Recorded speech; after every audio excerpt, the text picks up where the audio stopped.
ever stopped to think about why most people have a dominant hand? Or do you think it's one of those boring topics people bring up when the power goes out? Well, history might disagree with you. This seemingly simple trait has intrigued scientists and philosophers for centuries. Now, imagine a world where everyone was equally skilled with both hands. No more awkward attempts at using lefty scissors or fumbling with your phone in the wrong hand. How would this affect our daily routines, the tools we use, and even the way we interact with others? Today, we'll dive into why we develop a dominant hand and what it reveals about our brains and bodies. From superstitions to science, get ready to uncover the surprising complexities of hand dominance and see just how much it affects our lives.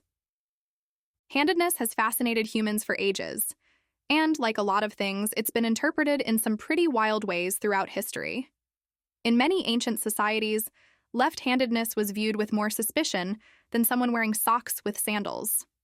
Seriously, take the Latin word for left, sinister. It eventually became a synonym for bad luck and misfortune. Talk about a branding issue. If you were left-handed back then, you were basically considered unlucky. And as for right-handers, they were the golden children.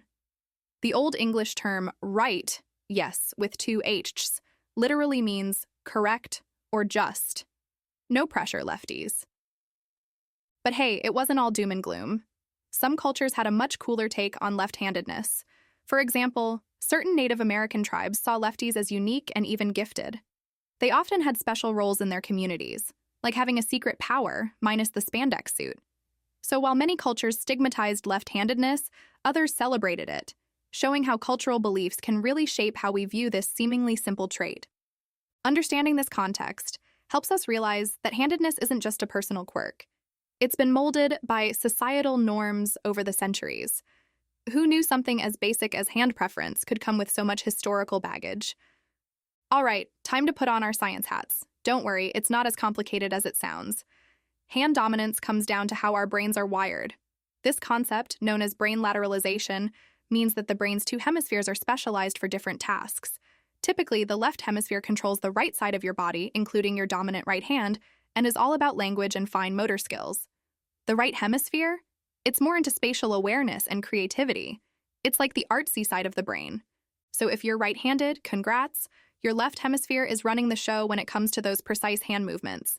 If you're a lefty, then the right hemisphere is calling the shots. It's this division of labor that makes us more efficient at tasks, which is probably why we're not out here struggling to tie our shoes every morning. Genetics also gets involved in the whole hand-picking process, though it's more of a messy group decision than a simple yes or no situation.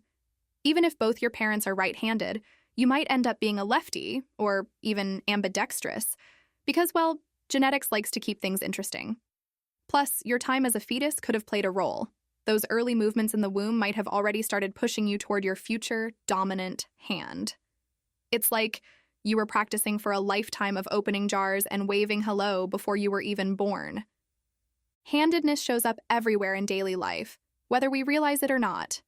Most tools are designed for right-handed folks. Scissors, can openers, and even car controls are made with righties in mind. It's like being a lefty means you've got to live in a world that's just slightly out of sync. And in sports, right-handed athletes have it pretty good.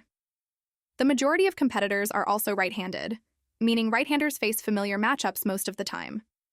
Training facilities and equipment tend to cater to them as well, giving them a natural advantage. But here's where things get interesting for lefties. Because they're rare, they have a secret weapon.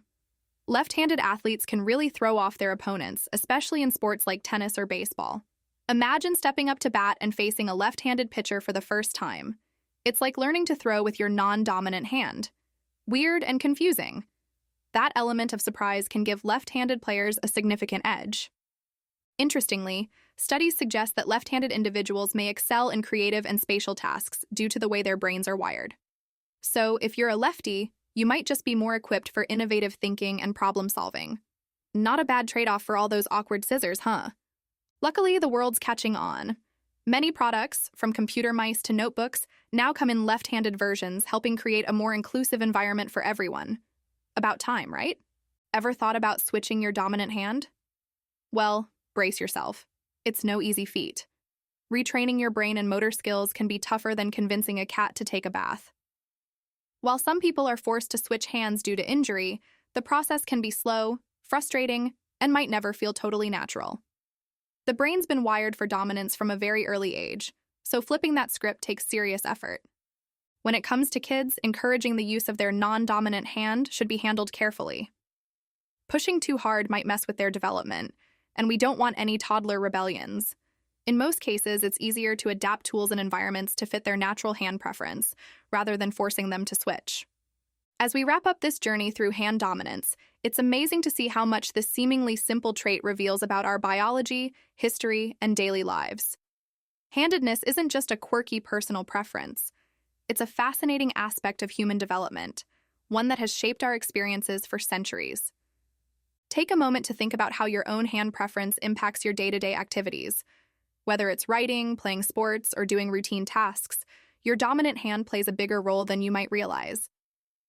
And this exploration reminds us to appreciate both the perks and challenges faced by right-handed and left-handed people alike. Our journey into the science of handedness also highlights the diversity of human experience. The way we adapt to our individual traits is just one small piece of the larger, complex puzzle of what makes us who we are. So the next time you pick up a pen or reach for your phone, give a little nod to your brain for making it all happen. Thanks for joining me on this handy adventure. Until next time, stay curious and keep those hands busy.